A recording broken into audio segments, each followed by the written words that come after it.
مين فينا مش بيحلم بجسم رياضي وشكل متناسق؟ وعلى الرغم من ان الحصول عليه ممكن من بعيد يبان سهل، الا ان الموضوع محتاج لصبر والمجهود مش عادي. في فرجة هنقولك على 7 نصائح عشان تمارس الرياضة بشكل سليم وتحصل على جسم جميل وجذاب.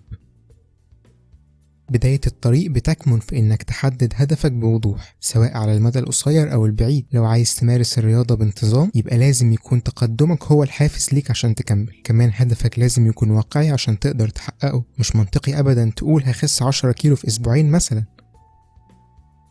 المشكلة الرئيسية واللي بتخلي أغلبنا مش بيمارس الرياضة بانتظام هي إن مفيش وقت ليها. مفيش وقت عشان نروح الجيم أو النادي، خصوصا أيام الدراسة. الحل ببساطة هو إنك تحشر الرياضة في الروتين اليومي بتاعك. مش لازم تخصص له وقت مخصوص، يعني اعمل 5 دقايق رياضة بعد كل صلاة، أو مجرد اطلع وانزل السلم كل ما كانت الفرصة متاحة ليك. التعديلات البسيطة دي في يومك هتخليك تحس بفرق كبير مع مرور الوقت.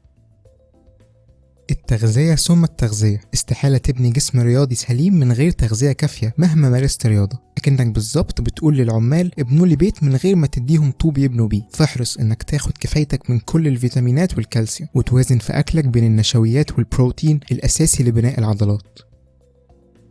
المساوئ الوحيدة للرياضة هي الإصابات. عشان تتفاداها لازم تقوم بالإحماء كويس جدا قبل أي مجهود عضلي شاق. 10 دقايق من الإطالات والإحماء كفيلين يجنبوك أي شد عضلي أثناء التمرين.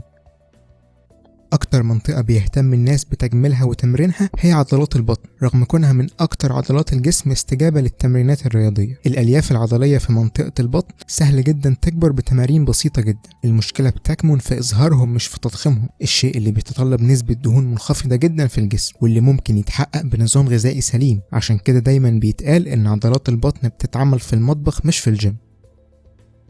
ما ترهقش جسمك أكتر من اللازم في ممارسة الرياضة. جسم الإنسان مهما كان بيختزن جواه كمية محددة من الطاقة. بمجرد ما تنفذ بيبدأ يحرق في الدهون ومن ثم الألياف العضلية، وده آخر حاجة أنت عايزها تحصل. المحافظة على ساعة واحدة بس رياضة في اليوم كويس جدا.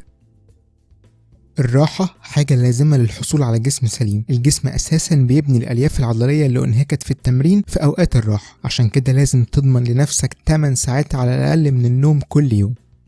شاركونا في التعليقات انواع الرياضة اللي بتمارسوها او اللي ناويين تمارسوها بعد ما شفتوا الفيديو، وقولوا لنا لو عايزين فيديوهات اكتر في المجال ده. سبسكرايب، لايك وشير. دمتم بصحة وعافية.